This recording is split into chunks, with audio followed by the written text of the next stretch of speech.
আবার আসিব ফিরে ধানসিঁড়িটির তীরে এই বাংলায়।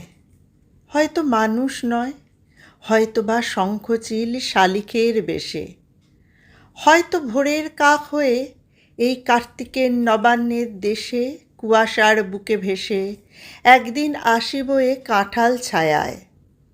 হয়তো বা হাঁস হব, কিশোরীর ঘুঙুর রহিবে লাল পায়, সারা দিন কেটে যাবে কলমির গন্ধ ভরা জলে ভেসে ভেসে।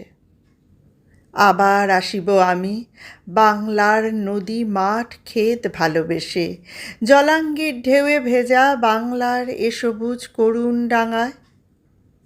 হয়তো দেখিবে চেয়ে সুদর্শন উড়িতেছে সন্ধ্যার বাতাসে, হয়তো শুনিবে এক লক্ষ্মী প্যাঁচা ডাকিতেছে শিমুলের ডালে, হয়তো খইয়ের ধান ছড়াতেছে শিশু এক উঠানের ঘাসে, রূপসার ঘোলা জলে হয়তো কিশোর এক সাদা ছেঁড়া পালে ডিঙা বায়। রাঙা মেঘ সাঁতরায়ে অন্ধকারে আসিতেছে নীরে, দেখিবে ধবল বক, আমারেই পাবে তুমি ইহাদের ভিড়ে।